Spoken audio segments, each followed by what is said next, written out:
बच्चों, हमारा इलेक्ट्रोस्टैटिक्स का चैप्टर चल रहा था, उसमें आज हम इलेक्ट्रिक डायपोल के बारे में पढ़ेंगे। इलेक्ट्रिक डायपोल करने के बाद फिर हम एप्लीकेशंस ऑफ गॉस लॉ पढ़ेंगे। एक्चुअली यही आपके एनसीईआरटी में ऑर्डर है, तो हम उसी को फॉलो कर लेते हैं, है ना। तो चलिए, एनसीईआरटी का ऑर्डर फॉलो करने से आप लोगों को थोड़ा सा आसान रहेगा, तो हम उसी ऑर्डर में चल लेते हैं। तो चलिए, electric dipole.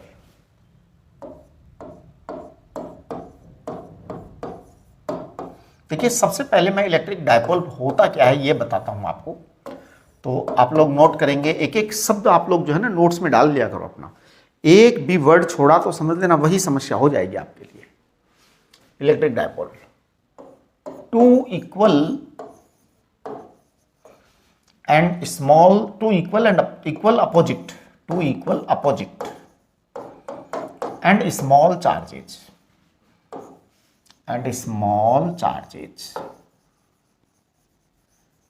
two equal opposite and small charges placed nearby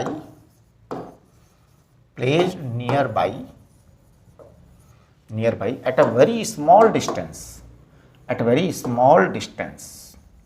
हाँ जी, बहुत पास में रखे होते हैं, इक्वल होते हैं, अपोजिट होते हैं, एट वेरी स्मॉल डिस्टेंस।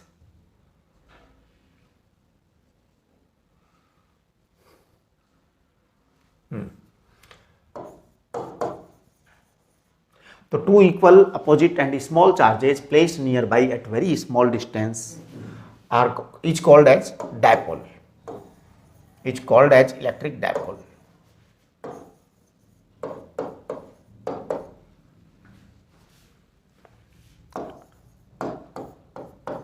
तो देखो क्या होता है कि दो बहुत छोटे छोटे से चार्ज लेंगे हम, अपोजिट चार्ज लेंगे, एक पॉजिटिव लेंगे एक नेगेटिव लेंगे, और दोनों को बहुत पास में रख देंगे। तो आप देखिए, ये माइनस क्यू है, ये प्लस क्यू है, ये सेंटर है, ये ए है, ये ए है, और ये डी इक्वल टू ट्वाइस ए। ये आपका जो है डायपोल हो गया। अब इस डायपोल के बारे में मैं कुछ बातें आपको बताऊंगा। एक टर्म डिफाइन करूंगा मैं, पी। इसे कहते हैं electrical dipole moment, electrical dipole moment. इसे हम कहेंगे Q into D. Q into D को कहेंगे Q इंटू 2A। इसकी यूनिट क्या होगी बेटा? इसकी यूनिट होगी coulomb into metre, coulomb into metre. Charge की यूनिट कूलोम, डिस्टेंस की unit metre, coulomb into metre, right. अच्छा, अब ये चीज है क्या? तो देखिए, इसको हम वेक्टर क्वांटिटी कहते हैं, P vector. Electrical dipole moment is a vector quantity.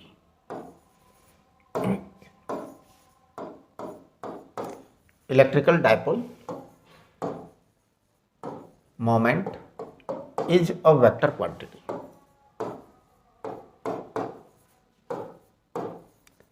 तो आप थोड़ा ध्यान दीजिए, इलेक्ट्रिकल डायपोल मोमेंट वास्तव में एक वेक्टर क्वांटिटी है। अब वेक्टर क्वांटिटी है तो इसकी डायरेक्शन भी डिसाइड कर देते हैं, है ना। तो direction of P vector, direction of P vector is directed minus Q to plus Q. Direction of P vector is directed minus Q to plus Q, हमेशा नेगेटिव से पॉजिटिव की तरफ होगा। जैसे ये अगर माइनस चार्ज है और ये प्लस चार्ज है, इन दोनों के बीच की डिस्टेंस जो है वो d इक्वल टू 2a है, तो इसका जो p वेक्टर है उसकी डायरेक्शन होगी प्लस, माइनस से प्लस की तरफ, हमेशा हमेशा हमेशा। अच्छा, अब देखिए, जैसे अगर मान लो 2 डायपोल हों, 3 डायपोल हों, 4 डायपोल हों, तो हम क्या करेंगे? हम उनका सम बिल्कुल वेक्टर क्वांटिटी की तरह करेंगे। यानी जैसे हम वेक्टर का सम करते हैं ना, बिल्कुल उसी तरह से करेंगे। मैं कुछ एग्जांपल्स लेता हूं। जैसे मान लो ये कोई चार्ज है -2q, या चलो एक मिनट जरा, मान लीजिए ये कोई चार्ज है -2q, और ये चार्ज है +q, और ये चार्ज है +q। थोड़ा ध्यान से देखना, प्लस क्यू। अब हमारे पास ये -2q है, ये प्लस क्यू है, ये प्लस क्यू है। अगर इन दोनों के बीच में एंगल थीटा है, क्या है, एंगल थीटा है। अब इन दोनों के बीच में अगर एंगल थीटा है तो ध्यान दीजिए, ये जो -2q है ना बेटा, इसमें से हम एक -q को इधर के लिए ले सकते हैं और एक -q को इधर के लिए ले सकते हैं। तो कुल मिला के ये 2p हो गए, 2p हो गए, एक p इधर और एक p इधर, और इसकी डायरेक्शन इधर है, इसकी डायरेक्शन इधर है। तो रिजल्टेंट डायपोल मोमेंट क्या आएगा? रिजल्टेंट डायपोल आएगा p रिजल्ट, p रिजल्ट ये आएगा √p² प्लस p², एक मिनट जरा, plus p² plus 2pp cos theta. मतलब बिल्कुल जैसे वेक्टर क्वांटिटी का सम किया है ना, वैसे कर दिया हमने p रिजल्ट, है ना। और दोनों डायपोल मोमेंट हैं तो बेटा इनका रिजल्ट इधर की तरफ आएगा, बीचों बीच रिजल्ट आएगा, ठीक है। चलिए एक सवाल और करते हैं हम। मान लीजिए ये इक्विलैटरल ट्राइंगल है, suppose this is equilateral triangle. इस इक्विलैटरल ट्राइंगल की साइड ए है, साइड ए है। अगर यहां -2q चार्ज है और ये +q है और ये +q है, तो मैं पता है क्या करूंगा, इस -2q में से एक q को अलग रख दूंगा, एक q को अलग रख दूंगा, है ना। और ये यहां पर इधर की तरफ आ जाएगा, ये यहां पर इधर की तरफ आ जाएगा, ये एंगल 60 डिग्री हो जाएगा, ये एंगल 60 डिग्री हो जाएगा। मैं p को कहूंगा मैं q इंटू a, इस p को कहूंगा q इंटू a। अब दो वेक्टर हैं, एक p वेक्टर ये है, एक p वेक्टर ये है, माइनस से प्लस की तरफ डायरेक्शन है, 60 डिग्री का एंगल है। तो रिजल्ट क्या आएगा? रिजल्ट आएगा p रिजल्ट आपका, क्योंकि 60 डिग्री एंगल पर है ना, तो p रिजल्ट आपका आएगा √3p, ये आपका रिजल्टेंट आ जाएगा। दो इक्वल वेक्टर्स अगर 60 डिग्री एंगल पर हैं तो रिजल्टेंट √3 टाइम्स आता है ना। अगर मान लो इसी तरह का सीन एक स्क्वायर के लिए दे दिया जाए, स्क्वायर के लिए दे दिया जाए, यहां पर जो है ना -3q हो, अगर यहां पर -3q हो और यहां पे +q हो, यहां पे +q हो, यहां पर +q हो, तो पता है हम क्या करेंगे? हम ऐसा करेंगे कि जो -3q है ना, इसके 3 हिस्से कर देंगे, -q -q -q। एक -q यहां आएगा जिसे हम p कहेंगे, एक -q से +q की तरफ इधर आएगा, इसे हम अगर मैं इसको p = QA कहूं तो ये आ जाएगा √2QA, √2QA आएगा ये वाला, और ये आएगा फिर QA। कुल मिलाकर के मैं ये कहना चाह रहा हूं कि आपका एक डायपोल मोमेंट यहां है, एक डायपोल मोमेंट यहां है, और ये दोनों 90 डिग्री पर हैं, ये दोनों 90 डिग्री पर हैं। 90 डिग्री पर है तो दोनों का रिजल्ट कितना आएगा? √2 टाइम्स आ जाएगा, और वो √2 ऑलरेडी है। टोटल मिलाकर के p रिजल्ट जो आने वाला है आपका, वो बहुत ही क्लियर कट आने वाला है। ध्यान दो कैसे बेटे, इस p का और इस p का रिजल्ट मिला के √2 टाइम्स हो जाएगा, और ये ऑलरेडी √2 टाइम्स है। इसका मतलब एक √2QA प्लस दूसरा √2QA, दोनों ऐड हो जाएंगे, तो इट विल बिकम 2√2QA। इस तरीके से आप डायपोल जो है ना, इनका भी जो है ना वेक्टर सम कर सकते हैं। एक मिनट सॉरी, अरे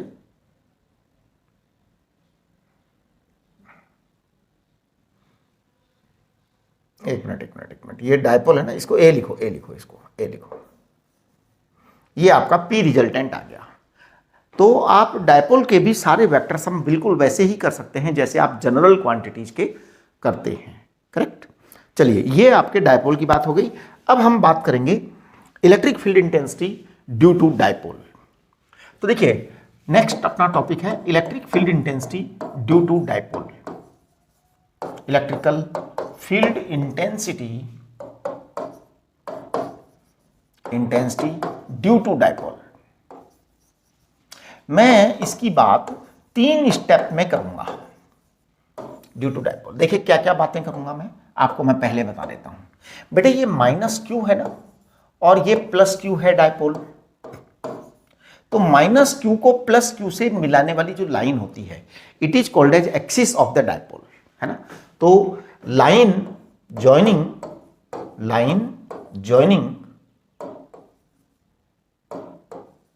minus Q to plus Q is called axis of dipole. तो आप थोड़ा सा इस बात को समझिए, है ना। Line joining minus Q to plus Q is called axis of dipole. तो वो एक्सिस ऑफ डायपोल कहते हैं उसको। ये एक्सिस ऑफ डायपोल है। इसके बिल्कुल सेंटर से जो लाइन जाती है ना, दैट इज कॉल्ड इक्वेटर।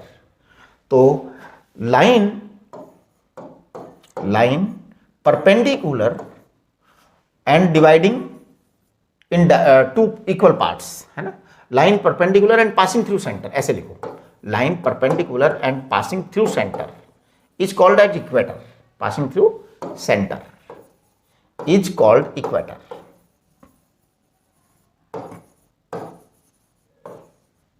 ये बात है। तो ये आपकी इक्वेटर है। इधर भी इक्वेटर है, इधर भी इक्वेटर है, दोनों तरफ इक्वेटर है। इधर भी ये इक्वेटर है और इधर भी ये इक्वेटर है।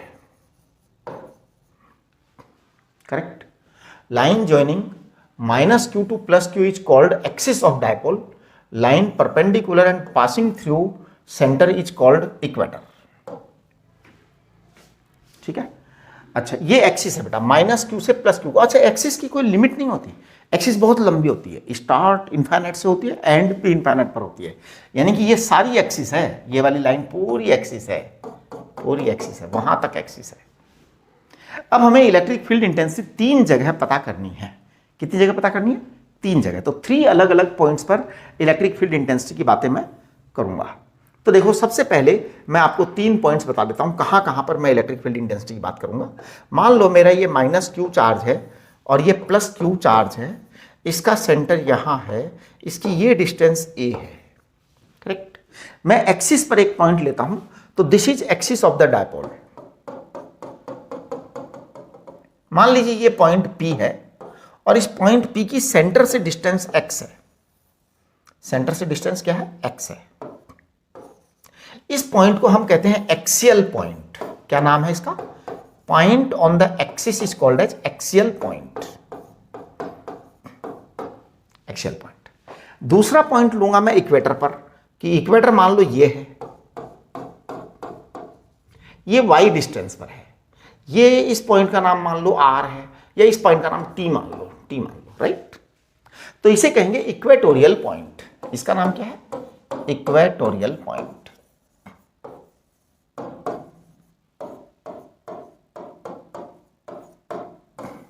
Equatorial point, right. Number next, अब जब इसके आगे बढ़ते हैं हम, तो एक आर्बिट्रेरी पॉइंट भी लूंगा मैं। आर्बिट्रेरी पॉइंट ये होता है कि neither on axis nor at equator. Arbitrary point कहीं होगा, राइट। इन तीनों के लिए मैं अलग अलग बातें करूंगा। तो अब हम करते हैं, मैं 1 by 1 स्टार्ट करता हूं। सबसे पहले electric field intensity due to an electric dipole on the axial point. तो ये सबसे पहला काम है। इलेक्ट्रिक फील्ड इंटेंसिटी, देखिए टॉपिक डालिए, ये आपसे पूछा जाएगा एग्जाम में। ये बोर्ड के एग्जाम में बहुत इंपॉर्टेंट है। बोर्ड में और स्कूल वाले इसको जरूर जरूर पूछते हैं। Electric field intensity due to electric dipole on axial point. ये डेरिवेशन पूछेंगे वो आपसे। Due to electric dipole on axial point. On axis भी बोल सकते हैं वो उसको, है ना, एक्सियल पॉइंट। तो देखिए, मैं इसको कंप्लीट कर रहा हूं। ये आपका माइनस क्यू चार्ज है, ये आपका प्लस क्यू चार्ज है, ये आपका सेंटर है, ये ए है, ये ए है। दोनों के बीच की डिस्टेंस d बराबर 2a है ना।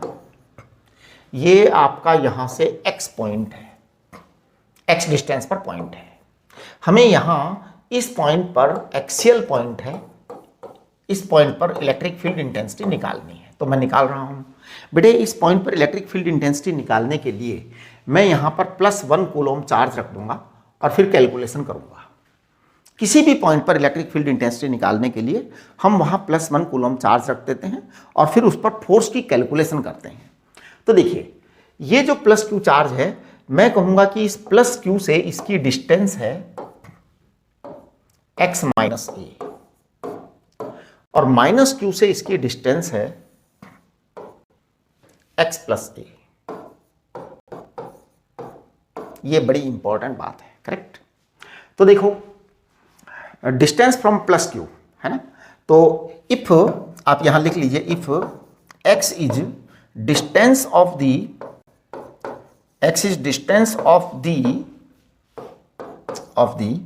एक्सियल पॉइंट, ब्रैकेट में लिख दीजिए से p, distance of the axial point from center C of the dipole, x minus a is distance of point P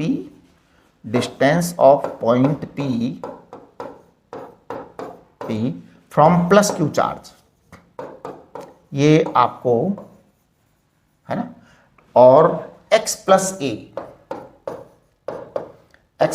is distance of point P है ना, point P from -q charge. तो -q charge से distance ज्यादा है, +q charge से distance कम है, right. अब हम अगले बात करेंगे, capital E plus q charge, that is electric field intensity due to +q charge. तो ये आएगा बेटा KQ +1 upon x minus a whole square, ये आएगा, है ना। और इसकी डायरेक्शन जो है वो पॉजिटिव एक्सिस की तरफ होगी, है ना, that is positive axis, directed towards positive axis, आप ऐसा लिख सकते हैं, है ना, डायरेक्टेड टुवर्ड्स पॉजिटिव एक्सिस आप लिख सकते हैं यहाँ पे, है ना, directed towards positive axis, right. चलिए नेक्स्ट, E माइनस क्यू के कारण, है ना, तो देखिए electric field intensity due to -q charge, ये आएगा KQ +1, क्योंकि फोर्स तो हम +1 पर कैलकुलेट करते हैं ना, हमेशा फोर्स तो हम हमेशा +1 पर ही कैलकुलेट करते हैं। यहां पर मैं लिखूंगा directed towards negative axis, directed to negative axis, मतलब दूसरी साइड में, है ना, हाँ जी, राइट। अब देखिए E नेट नेट, इसे मैं बोलूंगा E एक्सिस, हाँ जी, इस नेट को E एक्सिस बोल दूंगा। और पता है मैं क्या लिखूंगा, मैं लिखूंगा E plus Q minus E minus Q. आपको समझ में आ गया होगा, है ना। अगर किसी बच्चे को समझ में ना आए तो मेरे से जूम सेशन में बोल देना कि सर आपने ये बताया था, समझ में नहीं आया। भाई +q के कारण उधर है, -q के कारण इधर है, तो नेचुरल है ना कि उधर वाले में से इधर वाला घटा देंगे तो पॉजिटिव डायरेक्शन में आ जाएगा, है ना। चलिए मैं इसको लिख रहा हूं, आप चेक करना जरा, KQ x minus a whole square, sorry minus KQ x plus a whole square, ये ना।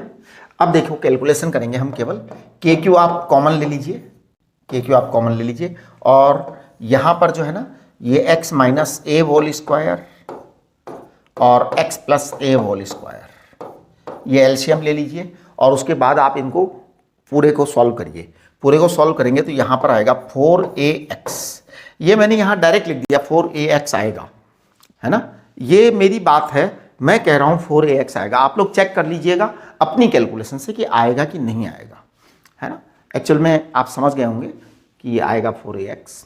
चलिए फिर मैं यहां पे लिख रहा हूं के क्यू इंटू 4ax तो है ही है, नीचे मैं लिख दे रहा हूं यहां पे एक्स स्क्वायर माइनस ए स्क्वायर का होल स्क्वायर। ये आपका ई एक्सिस आ गया बेटा, क्या आ गया है? E axis, E axis. इसके बाद में मैं इसकी लिटिल थोड़ी सी डिफरेंट कैलकुलेशन और करूंगा, और इसको अरेंज कर रहे हैं हम केवल। तो now we are arranging it, E axis. देखना जरा, मैं अरेंजमेंट में कर रहा हूं, के तो के है ही हमारा, q इंटू 4a है ना बेटा, इसको मैं 2a लिख रहा हूं और यहां लिख दे रहा हूं 2ax, सॉरी 2a, और यहां लिख दे रहा हूं 2x। तो आप एक बार चेक करिए, ये आ जाएगा आपका एक्स स्क्वायर माइनस ए स्क्वायर का whole square. Please check the calculation. इसके बाद इसको मैं आगे लिख रहा हूं के क्यू इंटू 2a, इसको मैं p लिख रहा हूं, q इंटू 2a को तो p लिखेंगे है ना, और इसको मैं 2x लिख दूंगा, और यहां पे मैं लिख दे रहा हूं एक्स स्क्वायर माइनस ए स्क्वायर होल स्क्वायर। करेक्ट। चलिए यहां मैं अब एक बहुत ही इंपॉर्टेंट बात लिखूंगा, बहुत ही इंपॉर्टेंट बात। For a small dipole, for a small dipole, जो कि जनरली होता है, जनरली डायपोल जो होता है ना बेटा, वो बहुत छोटा ही लेते हैं हम। फॉर अ स्मॉल डायपोल, अगर बहुत छोटा डायपोल है तो मैं कहूंगा a is very very very less then x, a बहुत ही छोटा है x के कंपैरिजन में, x के कंपैरिजन में। तो ध्यान दीजिए a is very very less then x, तो मैं इसको कहूंगा e एक्सिस, e एक्सिस। देखना जरा, twice K P X upon, क्योंकि a बहुत छोटा है इसलिए a स्क्वायर को हम नेग्लिजिबल स्मॉल कह सकते हैं, तो this is x raise to power 4। ये आपका आएगा twice K P upon x cube. अब आपको ये रिजल्ट ध्यान में रखने हैं बेटा, ये रिजल्ट ध्यान में रखने हैं आपको, बहुत ज़्यादा केयरफुल मैं कर देता हूँ एकदम, है ना। हाँ जी, तो ध्यान दीजिए, सबसे पहले ई एक्सिस, ई एक्सिस के मैं दो फॉर्मूले लिख रहा हूँ। सबसे पहला फॉर्मूला है twice K P X upon X square minus ए स्क्वायर का होल स्क्वायर। यह है general formula, general formula for all cases, general formula, general formula for big dipole, for even big dipole, for even big dipole, बड़ा dipole हो तो भी, क्योंकि इसमें हमने कुछ भी अप्रोक्सीमेशन नहीं किया है। तो twice K P x, x square minus A square, it is general formula for even big dipole. Okay, but E axis जो है ना, इसे हम अप्रोक्सीमेट लिखेंगे, नॉट करेक्ट, है ना। इसको मैं लिखूंगा twice K P upon x cube.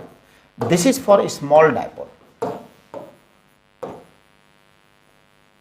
Small dipole. ये सारी बात हमारी एक्सिस पर हो रही थी। अब इसके बाद में हम बात करेंगे इक्वेटर पर, है ना। तो देखिए नेक्स्ट मैं बात करूंगा डायपोल इक्वेटर पर, है ना। तो ध्यान दो, electric field intensity, electric field intensity, actual में ये दोनों चीजें पूछी जाती हैं। Electric field intensity on the electric field intensity due to dipole, due to electric dipole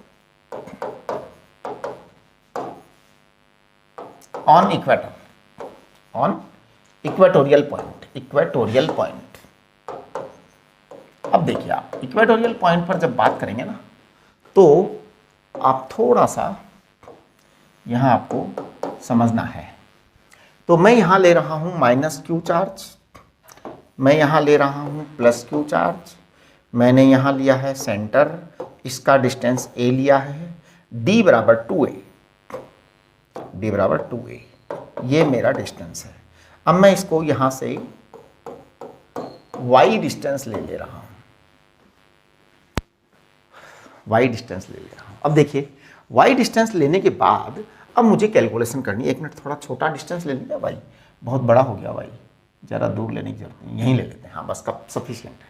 अब देखो ये ए है, ये है, तो ये प्लस क्यू के कारण, प्लस क्यू के कारण ये इधर आएगा इलेक्ट्रिक फील्ड, माइनस क्यू के कारण इधर आएगा बेटा इलेक्ट्रिक फील्ड, ये दोनों इलेक्ट्रिक फील्ड आएंगे, करेक्ट।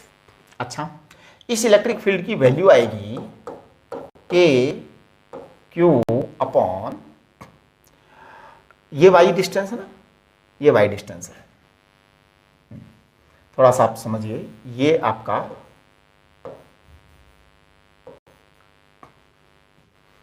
वाई डिस्टेंस है,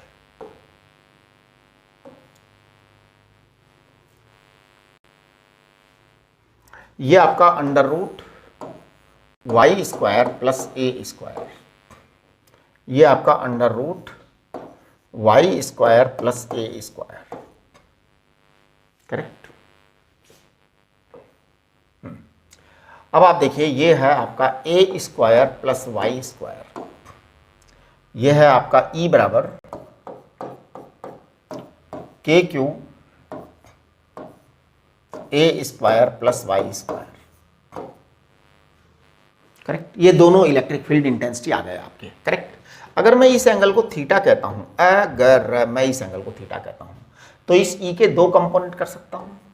इस ई का एक कंपोनेंट इधर आएगा, that is E cos theta, इस ई का एक कंपोनेंट इधर आएगा, that is E cos theta, ठीक है बेटा। इस ई का एक कंपोनेंट उधर आएगा, that is E sine theta, इस ई का एक कंपोनेंट इधर आएगा, it is E sine theta. ये ई साइन थीटा होगा, है ना, ई साइन थीटा, ये भी ई साइन थीटा होगा, ये दोनों कैंसिल हो जाएंगे, ये दोनों कैंसिल हो जाएंगे, और ये 2e cos थीटा आ जाएगा। तो देखिए E ऑन इक्वेटर, डायरेक्ट लिख रहा हूं,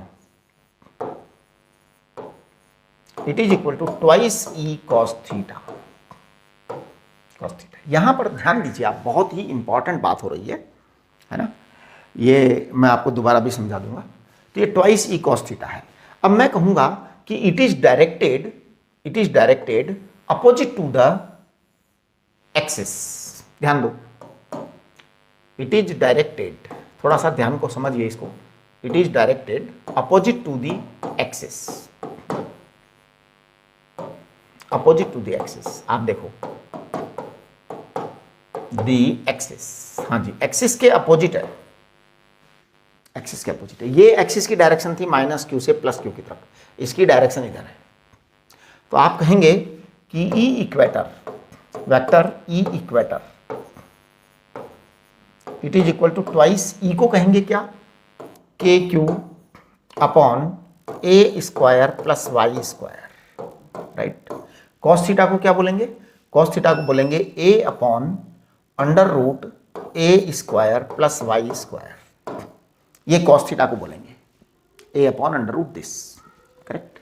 तो ये आपके पास में आ गया है Q into K Q into 2a upon ए स्क्वायर प्लस वाई स्क्वायर की पावर 3/2। आप चेक करें, ई इक्वेटर है ना, हाँ, direction opposite to axis, direction is parallel and opposite to axis, parallel भी है ना, parallel and opposite to axis.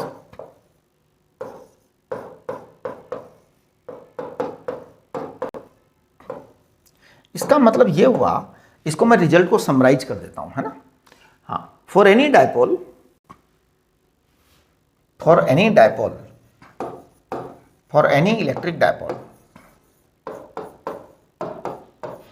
For any electrical dipole, direction of E vector equator is opposite to axis, हमेशा के लिए होगी, एक्सिस के opposite ही आएगा। Equator पर कभी भी डायपोल जो है वो एक्सिस की डायरेक्शन में नहीं आएगा, मतलब इलेक्ट्रिक फील्ड कभी भी एक्सिस की डायपोल में नहीं आएगा। For any dipole E vector is opposite to the axis. अब देखिए आप, हमने ये जो चीज लिख दी है ना, इसको मैं थोड़ा सा लिख रहा हूं, इक्वेटर, ई इक्वेटर, थोड़ा सा आप कैलकुलेशन पर ध्यान दीजिए। जैसे ये था के क्यू, तो ये 2 था, 2 को मैं वहां रख दिया साथ में, तो अब ये के क्यू 2a आ गया। Q into 2a is P, Q into 2a is P. तो इसको हम लिख देंगे के पी अपॉन आर, के पी अपॉन ए स्क्वायर प्लस वाई स्क्वायर की पावर 3/2। ये आपका इक्वेटर आ गया। करेक्ट। ये एकदम एग्जैक्ट फॉर्मूला आया है, इसमें हमने अभी तक कोई अप्रोक्सीमेशन नहीं किया है। फॉर स्मॉल डायपोल के लिए अब अप्रोक्सीमेशन करेंगे। फॉर स्मॉल डायपोल, बेटा स्मॉल डायपोल है ना, तो स्मॉल डायपोल है तो मैं कह दूंगा y is very very less than A, sorry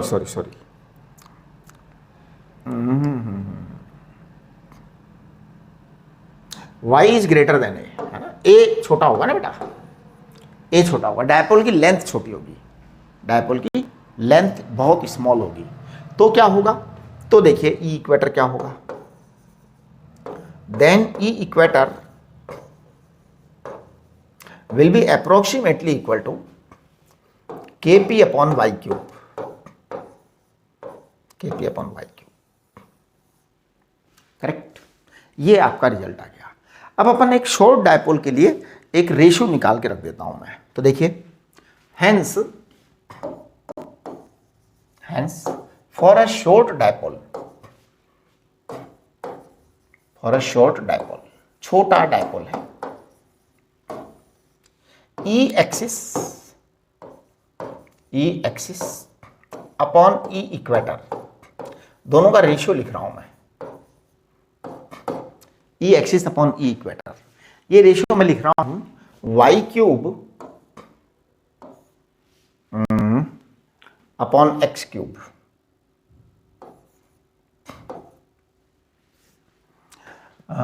axis upon equator का लिया है मैंने। तो अब आप देखो जरा सा, एक्सिस की बात करेंगे तो ये ट्वाइस ऊपर आएगा, है ना, ट्वाइस ऊपर आएगा, ये चीज है। ये आपका रेशियो आया है। देखिए कहां से आया वो मैं बता देता हूं आपको। लुक और हियर, ये आपका एक्सिस था के पी अपॉन वाई क्यूब। पिछले वाला पेज चलाइए, ये आपका, अरे ये एक्स क्यूब है बेटा, ये वो भी बाबा रे, ये एक्स क्यूब है भाई, हाँ राइट। आप इसका और उसका जब रेशियो लेंगे तो वो अपने आप आ जाएगा आपको। ये बहुत बार रेशियो पूछते हैं, पता है क्या करेंगे, आपको y और x की वैल्यू दे देंगे और फिर पूछेंगे ratio on the axis and ratio two the equator, तो आप निकाल देंगे। करेक्ट। अब हम बात करेंगे जनरल पॉइंट पर, electric field intensity at the general point. वो एक्चुअल में आपके बोर्ड लेवल की बात नहीं है, लेकिन वो कंपटीशन में आता है। यहां तक का तो बोर्ड में है, पूरा यहां तक का तो बोर्ड में है, आपकी एनसीईआरटी के अंदर है। अब मैं थोड़ा सा इसको गियर अप कर रहा हूं, थोड़ा ऊंचा उठा रहा हूं मामले को, और वो हम कंपटीशन के हिसाब से बात करेंगे। तो देखिए अब मैं जो नेक्स्ट करने वाला हूं, electric field intensity due to electrical dipole on general point. General point का मतलब होता है कि neither we will take axis nor we will take what, equator. हम एक जनरल पॉइंट लेंगे। तो देखिए वो टॉपिक है आपका इलेक्ट्रिक फील्ड इंटेंसिटी। अच्छा, इसमें हम शॉर्ट डायपोल रखेंगे, लॉन्ग डायपोल के लिए नहीं आता है, लॉन्ग डायपोल के लिए नहीं आता है, शॉर्ट डायपोल की बात करते हैं। Electric field intensity due to a short dipole,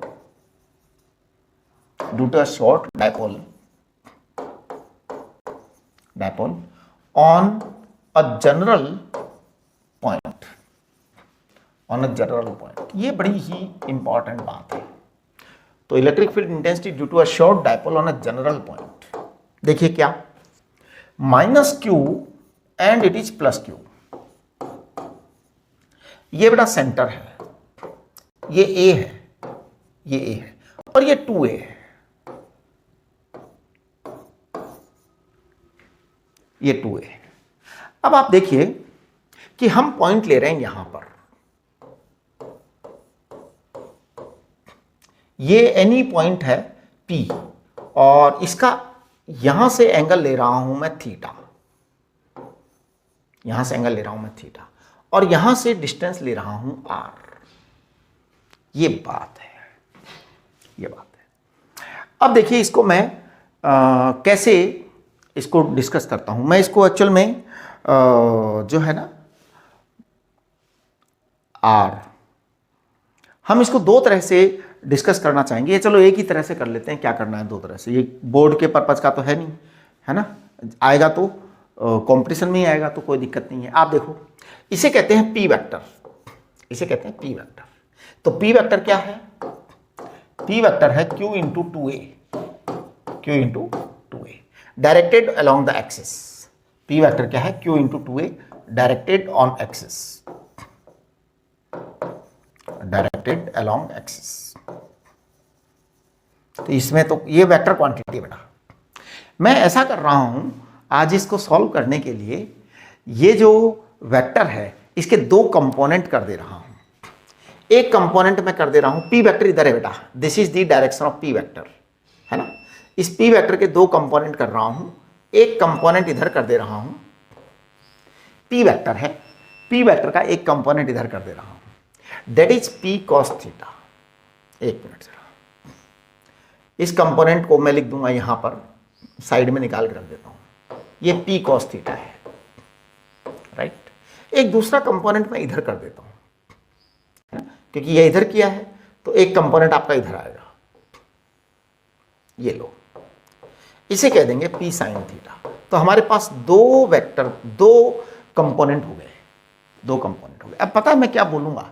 मैं बोलूंगा point p which is at distance r can be considered, देखो now point p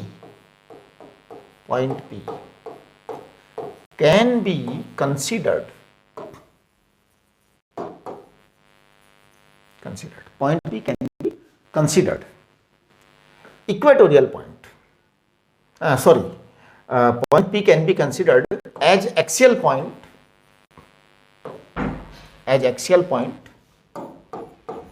point P can be considered as axial point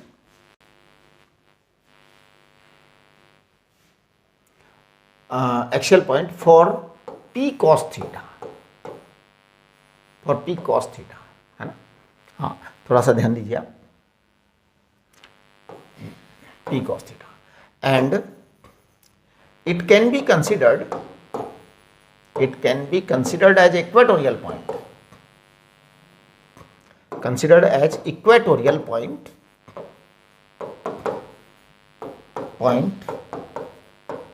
for p sin theta.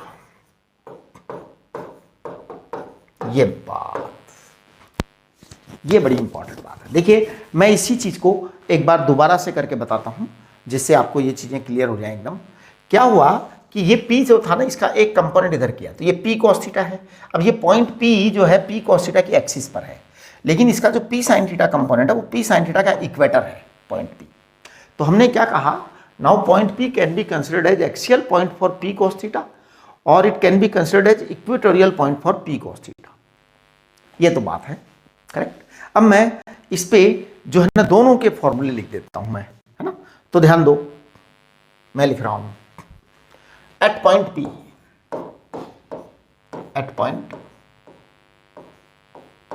P, E due to P cos theta, E due to P cos theta, इसको मैं E1 कह देता हूं, है ना। E due to P cos theta को E1 कह देता हूं। अब मैं पता है इसको क्या बोलूंगा, इसको बोलूंगा twice KP cos theta upon R cube. Axis वाला फॉर्मूला लगाया है, x की जगह R लिख दिया है, x की क्या लिख दिया है, R लिख दिया है। अच्छा चलिए अब देखिए E due to P sin theta, इसे मैं कहूंगा E2, और इसे हम कहेंगे क्या, इसे हम कहेंगे KP sin theta upon R cube. इन दोनों को मैं पिछले पेज पर दिखाता हूं, देखो आपको, आप लोग देखिए, बहुत अच्छा लगेगा देख करके। ये जो P पॉइंट है इसके ऊपर E1 इधर की तरफ आएगा, E1, this is E1, E1। अच्छा, E2 किधर आएगा बताओ? ये आपकी P sin थीटा की एक्सिस है, तो आपका E2 उधर आएगा, E2 उधर आएगा, करेक्ट। अब आपके ये दोनों जो है ना 90 डिग्री पर हैं, तो रिजल्ट आएगा आपका, रिजल्ट आएगा। तो देखिए नेक्स्ट, अरे एक मिनट, तो देखिए E result, E net, E net आएगा under root E1 square plus E2 square plus twice E1 E2 cos 90, E1 E2 cos 90, है ना। ये आपका 90 जीरो हो गया। अब आप देखेंगे तो एक बार मैं इसको लिख रहा हूं, आप ध्यान से चेक करना, जरा ध्यान से चेक करना बेटा। ये है KP अपॉन आर क्यूब, यह है KP अपॉन आर क्यूब, और ये है 2 कॉस थीटा, है ना। यहां है KP अपॉन आर क्यूब, और यह है साइन थीटा।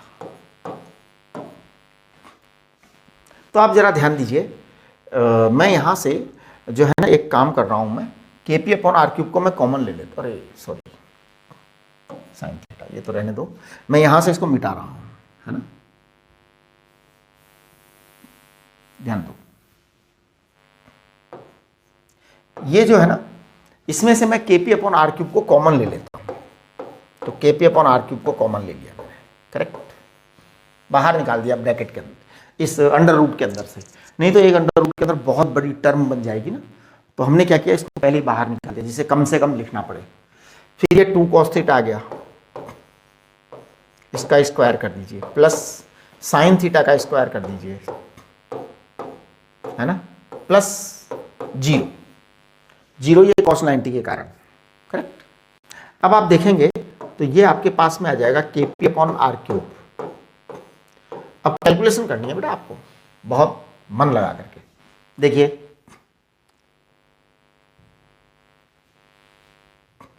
अरे ये क्या बात हुई,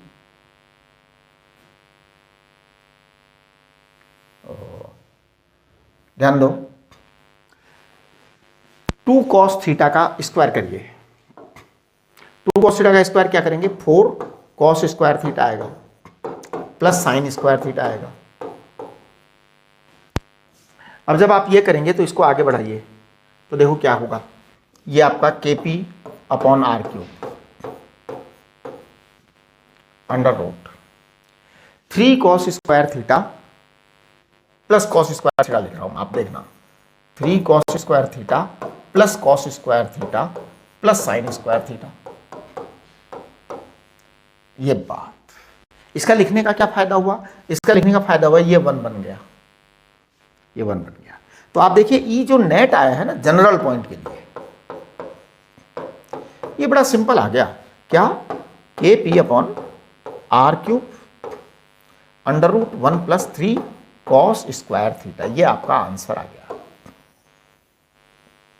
ये आपका आंसर आ गया, करेक्ट है ना। चलिए मैं ये जो हमने कैलकुलेशन की है ना, इसको एक बार वापस से एक्सप्लेन कर देता हूं बिल्कुल तेज स्पीड के साथ, है ना। तो देखो क्या किया था हमने, एकदम स्टेप बाय स्टेप बात करेंगे।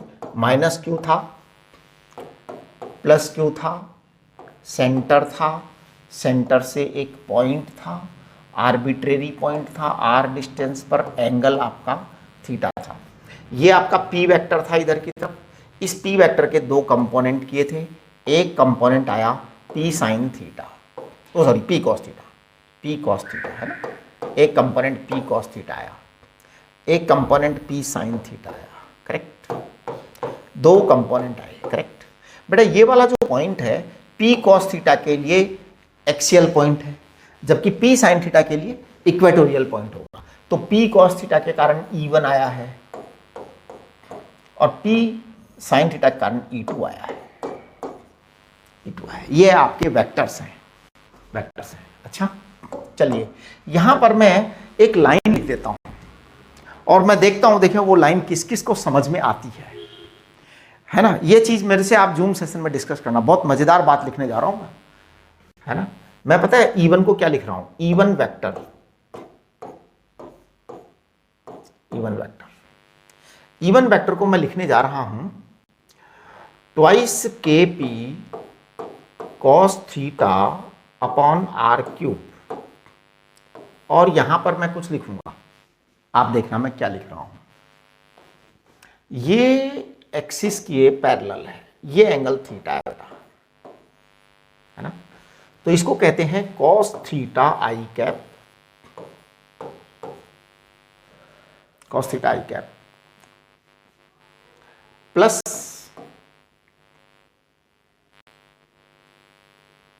cos थीटा आई कैप प्लस, इसको लिखेंगे ना आप, इसको यहां पे, तो ये 90 डिग्री आएगा, तो plus sine theta j cap. पता है मैं इसको एक्स एक्सिस कहता हूं हमेशा, एक्स एक्सिस, और it is always y axis, right. ये आपका E1 वेक्टर को लिखा है मैंने, और E2 vector twice KP sine theta